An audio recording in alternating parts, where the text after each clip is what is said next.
उत्तरायण के सूर्य को प्रणाम करता हूं, नमन करता हूं।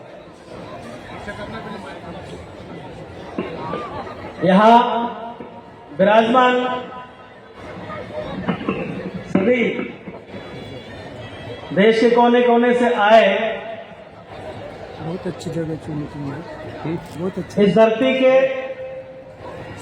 मूल बीज, मूलवासी आदिवासी बंधु भगिनियों का दिल की गहराइयों से स्वागत करता हूं। मुझे आदेश हुआ है आदिवासी एकता परिषद के इस सम्मेलन की प्रस्तावना प्रस्तुत करने का।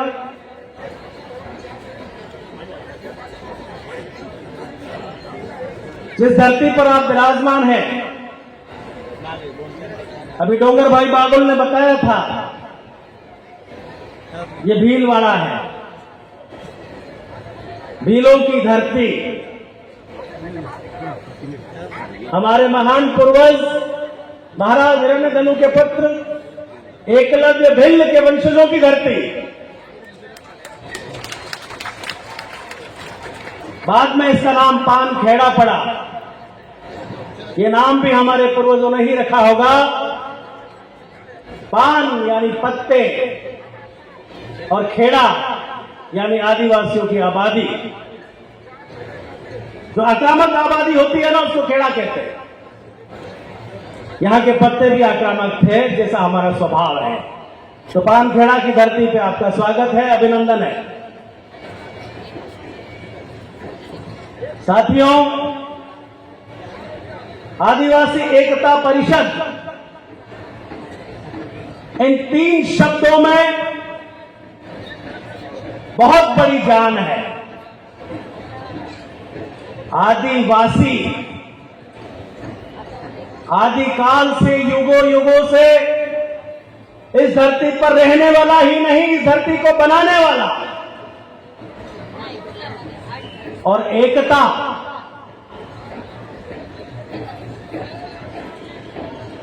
इस शब्द की व्याख्या करने की आवश्यकता नहीं है। आदिवासियों के रग रग में एकता है। हमारी एक ढोल की थाप पे और एक हुर्र की आवाज पे जो लोग इकट्ठा हो जाता है, जो इकट्ठा हो जाता है, वो आदिवासी है। हमें किसी को मोबाइल मैसेज और संदेश भेजने की आवश्यकता नहीं है, किसी को माइक से बुलाने की आवश्यकता नहीं है। सिर्फ एक मांडल और ढोल की थाप पे इकट्ठा होने वाला आदिवासी है। तो ये हमारी एकता का परिचायक है। और परिषद प्राचीन काल से हमारे समाज में गणतांत्रिक प्रणाली होती आई है। हमने कभी एक तंत्र में, राजतंत्र पर विश्वास नहीं किया, कभी किसी के गुलामी स्वीकार नहीं की, कभी किसी के गुलाम नहीं बने। और परिषद शब्द है, वो एक गणतंत्रात्मक प्रणाली का परिचायक है। तो आदिवासी एकता परिषद इस हिंदुस्तान की, इस भारत की धरती की और पूरे विश्व के आदिवासियों की एकता का परिचायक है। आदिवासी एकता परिषद। इसीलिए हमने राष्ट्रीय या अंतर्राष्ट्रीय शब्द भी नहीं लगाया है, क्योंकि आदिवासी शब्द ही अपने आप में एक ग्लोबल है।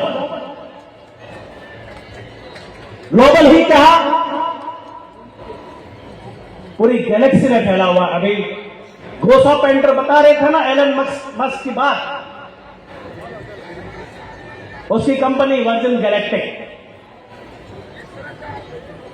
उस वर्जिन गैलेक्टिक का यान लेके अगर वो इस गैलेक्सी के किसी दूसरे ग्रह पे भी पहुंच गया ना, तो उसको वहां पे अवतार मिलेगा। अवतार मूवी देखी है किसी ने? तुम कहीं भी चले जाओ, किसी भी ग्रह पे चले जाओ, वहां आदिवासी के रूप में तुम्हें अवतार जरूर मिलेगा। और वो तुम्हारी चुनौती बनेगा, तुम्हारा सामना करेगा, डट के मुकाबला करेगा और तुम्हें वापस जाने के लिए मजबूर कर देगा।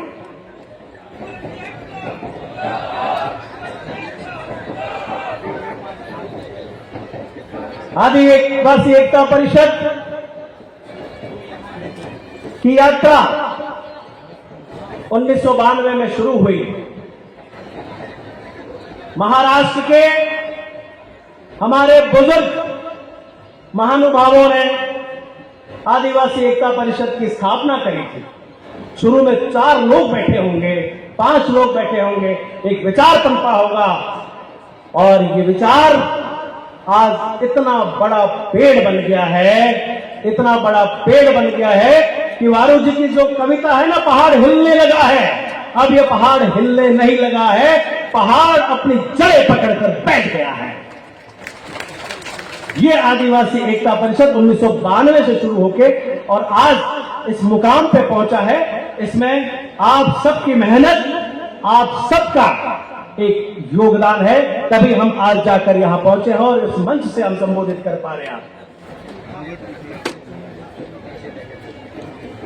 आपने अभी देखा गोसा पेंटर ने थीम का अनावरण किया था।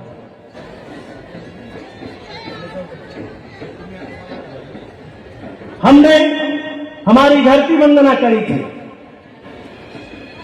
शायद यहां पर बैठे हुए एक भी व्यक्ति को उस धरती वंदना को सुन के उसका रोम रोम खड़ा नहीं हुआ होगा। मैं दावा करता हूं हर किसी का रोम रोम खड़ा हुआ होगा कि मैं इस धरती को नहीं भूलूंगा। I will never forget Miss मुघानी, I will never forget this mother earth, क्योंकि मुझे स्वतंत्रता है। मैं जब चाहूं तब फूल तोड़ सकता हूं, जब चाहूं तब पत्ते तोड़ सकता हूं, जब चाहूं तब इस धरती से याचना करके अन्न मांग सकता हूं, उसका पानी पी सकता हूं और उसकी गोद में सो सकता हूं। इस तरह की प्रार्थना कहीं मिलेगी क्या? हम पंछी उन्मुक्त गगन के, हमें न बांधो प्राचीरों से, भूखे प्यासे मर जाएंगे। यह है आदिवासी। इस थीम की भी यही अवधारणा है।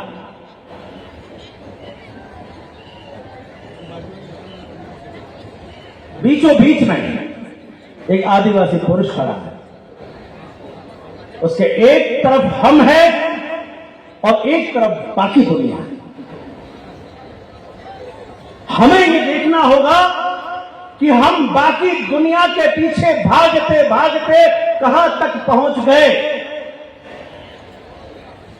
कहां से कहां आ गए, क्या से क्या बन गए।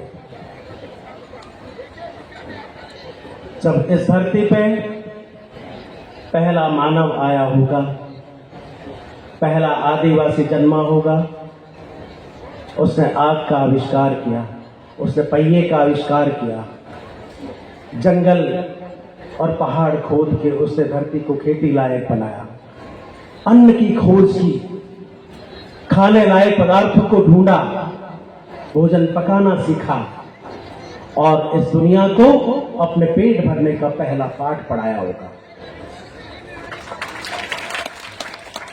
उसके बाद आज हम ज्यादा पीछे ना जाए, आज से 50 साल पहले की ही अगर हम हमारी बातों को, हमारे बचपन की बातों को ही याद करें, मैं समझता हूं कि शायद ये वाली हम जो यहां पर बैठे हैं ना, इस पीढ़ी ने जितने बदलाव देखे हैं वो आने वाली पीढ़ी महसूस भी नहीं कर सकती। हम चड्डी से पैंट पे आए हैं और हम हल से मोबाइल पे आए हैं और हम नोकिया से एआई पे आए हैं, हम बैलगाड़ी से कार पे आए हैं और हम ट्रैक्टर से वर्जिन गैलेक्टिक तक आ गए, स्पेस एक्स तक आ गए। जिस पीढ़ी ने, इस पीढ़ी ने जितना ये बदलाव देखा, ये बदलाव नहीं है दोस्तों, ये विनाश है। हम ये जो विनाश देख रहे हैं ना, हम क्या थे, इसमें एक चीज बताई हुई है, आईवीएफ तकनीक। मैं दावे के साथ कहता हूं, जितने भी मैं जानता हूं जिन जिन के आईवीएफ से बच्चे पैदा हुए वो जुड़वा ही है, क्योंकि हमने हमारे जीव का, हमारे प्रकृति के संतुलन का, हमारी शारीरिक संरचना का, हमारे ब्लड का, हमारी सेल्स को, सबको दूषित कर दिया है। और ये दूषित होने का परिणाम है कि आने वाली पीढ़ी ही वर्ण संकर पैदा हो रही है। हमें ओरिजिनल आदिवासी रहना है तो उन पुरानी बातों को याद करना होगा और पुरानी परंपराओं को याद करना होगा और पुराने खान पान की तरफ हमें लौटना होगा।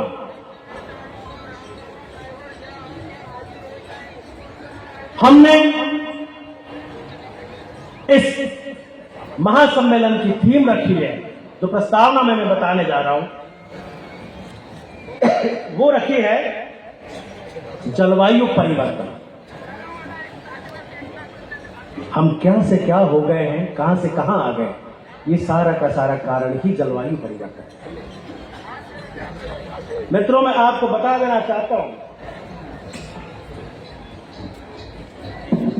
साल 2024, ये साल जो बीता साल गया 2024, इस वर्ल्ड में सबसे ज्यादा गर्म साल रहा है। अब तक का सबसे गर्म साल जो रहा है ना, वो साल 2024 रहा है। वर्ल्ड वेदर एट्रीब्यूशन और क्लाइमेट सेंट्रल के वैज्ञानिकों की रिपोर्ट है।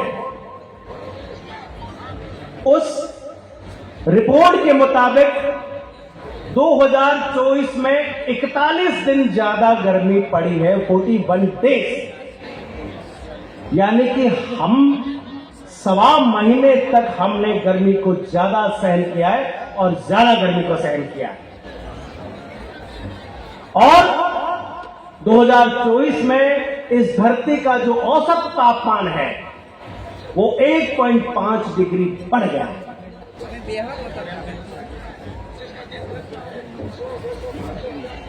और इसका सबसे बड़ा जो कारण है वो जलवायु परिवर्तन है।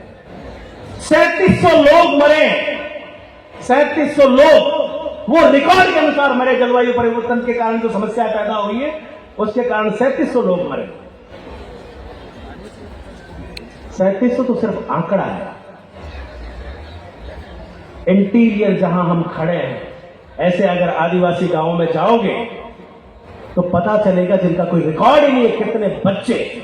और मैं कहता हूं कि जलवायु परिवर्तन का सबसे ज्यादा जो प्रभाव पड़ा है वो आदिवासियों के ऊपर पड़ा है।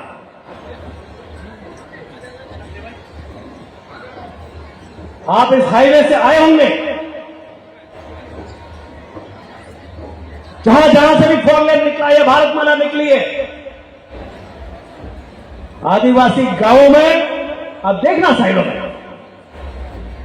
होटलों के नाम शेर पंजाब, जम्मू हिमाचल, गुजराती थाली, राजस्थानी ढाबा। एक भी दिखा क्या आदिवासी ढाबा? हाँ, यहां पे कोंकणी दरबार जरूर दिखाता मुझे, इसके अलावा कुछ नहीं दिखा। हम समझते हैं कि हमारे क्षेत्रों में इस तरह के अतिक्रमण से जलवायु परिवर्तन नहीं होता है, तो आप बहुत बड़ी भूल में हो।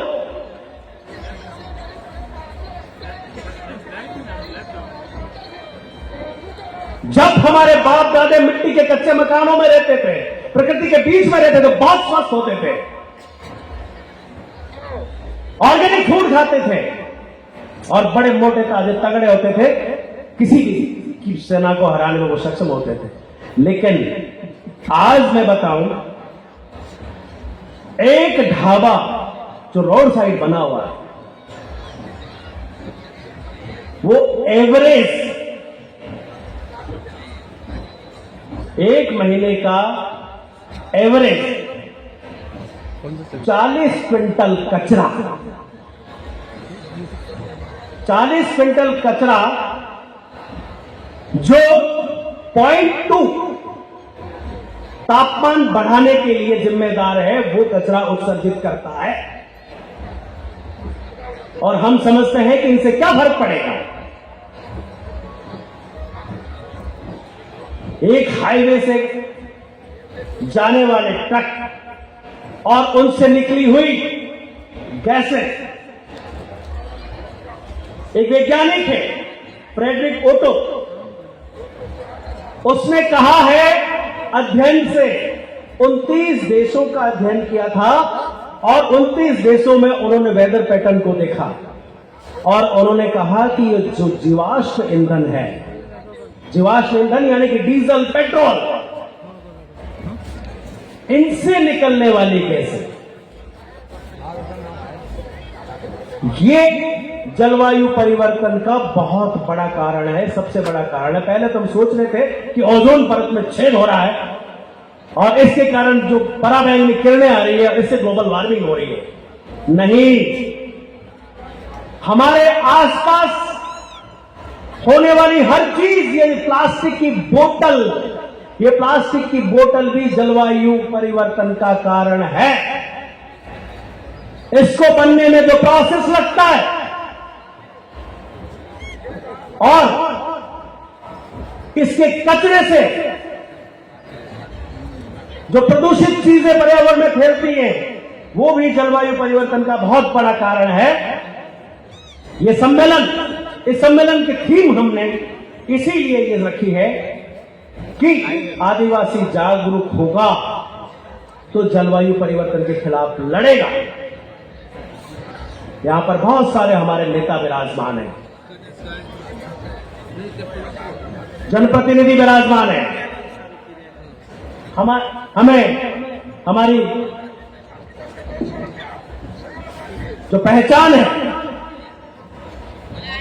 उसको बनाए रखने के लिए और इस जलवायु को, इस पर्यावरण को बचाने के लिए आपने देखा होगा, अभी एक वीडियो बहुत वायरल हुआ है। न्यूजीलैंड की एक सांसद है हन्ना टाइटिक क्लार्क, उसने हाथा किया, न्यूजीलैंड के पार्लियामेंट में हाथा किया, खम्मत पे करके। और वो क्यों किया? क्योंकि उस न्यूजीलैंड के संसद ने एक बिल पास किया था, वो बिल लाई थी कि न्यूजीलैंड में आदिवासी की पहचान अलग है और दूसरे लोगों की पहचान अलग है, तो सबकी पहचान बराबर कर दो। उस लेडी ने विरोध किया और पूरे विश्व में छा गई। तो हमें भी हाथ तक करना होगा। जिस दिन हमारी पहचान खत्म हो गई, उस दिन न तो जलवायु बचेगी, न पर्यावरण बचेगा, न धरती बचेगी। हमारा सम्मेलन सांस्कृतिक एकता महासम्मेलन है।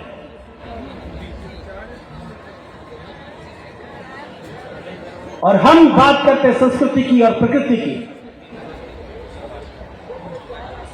आप लोग ये सोचते होंगे कि सांस्कृतिक संक्रमण जो है वो जलवायु परिवर्तन का कारण कैसे हो सकता है। हम मानते हैं कि हमारी संस्कृति पे जो हमला हुआ है ना, हमने हमारी संस्कृति को छोड़ के पर संस्कृति को अपनाया है, उसी से ये जलवायु परिवर्तन हो रही है और हम ही सबसे ज्यादा उससे प्रभावित हो रहे हैं।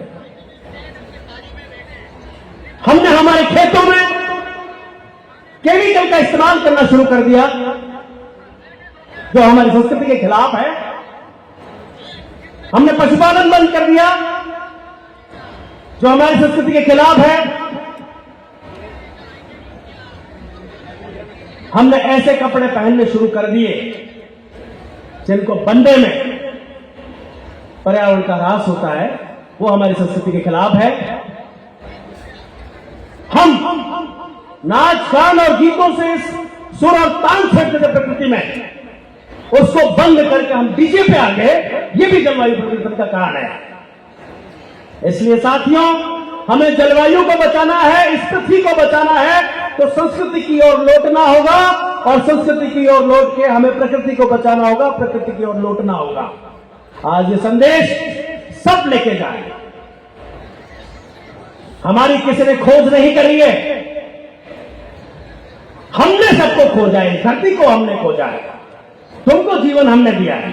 जो लोग ये कहते हैं ना कि वास्को डी गामा, कोलंबस, इन्होंने इन धरती की खोज करी, आर्यों ने इस धरती की खोज करी, अरे तुम खोजी नहीं, तुम आक्रमणकारी हो और तुमने हमारी हर चीज का आक्रमण किया है। और आज तक आक्रमण करते आ रहे हो। ये बात करते ना AI की, हमारी भी आई होती है ना, आई माता। हमें इस नई आई को नहीं अपनाना है, हमारी जो मूल आई है उसी की गोद में बैठना है, तभी पर्यावरण बचेगा। मेरे को वार्निंग मिल चुकी कि टाइम हो गया, मैं आपसे माफी चाहता हूं। किसी सत्र में और बोलेंगे, मिलेंगे पुनः। आप सबको धन्यवाद। जोहार। आदिवासी एकता, आदिवासी एकता।